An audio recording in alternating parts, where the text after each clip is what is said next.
Bonjour, nous sommes en présence de Stéphane Cadieux, directeur de la gestion chez Fédéral Finance. Bonjour. Nous vous avons fait venir sur sphereeconomic.com pour répondre à nos questions concernant la volatilité. Donc premièrement, qu'est-ce que la volatilité, Stéphane? Alors, la volatilité est considérée comme la base de la mesure du risque en finance et elle se définit comme la mesure des amplitudes de variation de cours d'un actif financier. Alors, plus un actif va avoir une volatilité élevée et plus l'investissement sur cet actif sera considéré comme risqué et donc plus le rendement, enfin le gain ou la perte potentielle sera importante. Alors, il y a deux types de volatilité. Il y a ce qu'on appelle la volatilité historique qui va mesurer donc les variations historiques d'un actif. Et puis il y a ce qu'on appelle la volatilité implicite qui, elle, va mesurer la volatilité anticipée par les intervenants de marché via les marchés des options. Merci Stéphane. Depuis l'été dernier, les marchés connaissent un retour de la volatilité. Mais comment l'appréhender en gestion?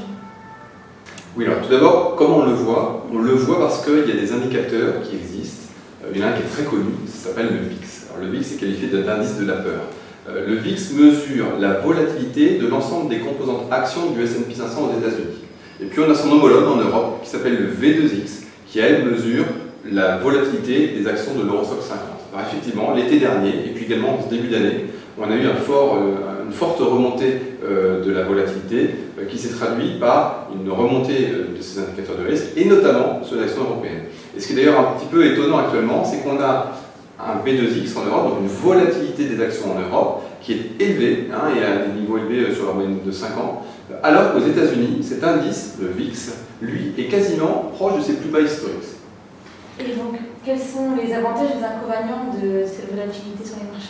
Alors, je ne parlerai pas exactement d'avantages ou d'inconvénients, parce qu'effectivement, la volatilité traduit un niveau de risque. Donc, en cela, on pourrait le percevoir négativement, mais à la fois, il peut constituer du coup aussi ou cristalliser des opportunités pour des gestions de conviction.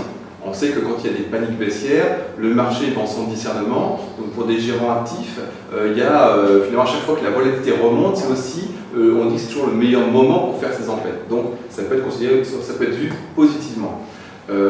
La volatilité aussi a suscité pas mal de vocations récemment et on a vu un certain nombre de gestions développer des stratégies basées justement sur des titres présentant des caractéristiques de faible volatilité. On en a vu de beaux succès sur ces gisements-là.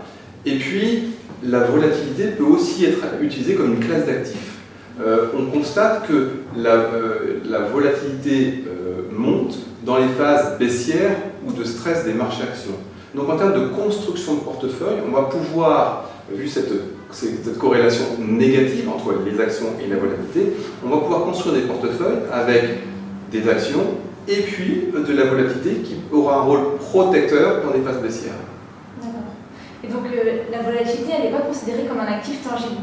Donc comment l'incorporer dans votre gestion? Alors, effectivement, c'est très juste et c'est pour ça que c'est quelque chose qui s'est développé plus récemment.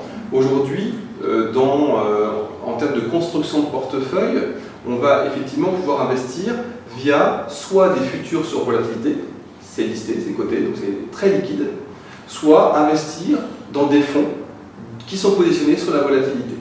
Donc ça, c'est la façon la plus simple d'investir, quand on parle de gestion diversifiée. Ensuite, sur des stratégies plus pures, comme les actions, comme je l'évoquais tout à l'heure, on va pouvoir investir via des gestions, en sélectionnant des gestions qui vont vraiment appliquer des stratégies systématiques sur des titres ayant une volatilité faible. Merci à tous. Vous pouvez nous retrouver sur sphereeconomic.com. À très bientôt.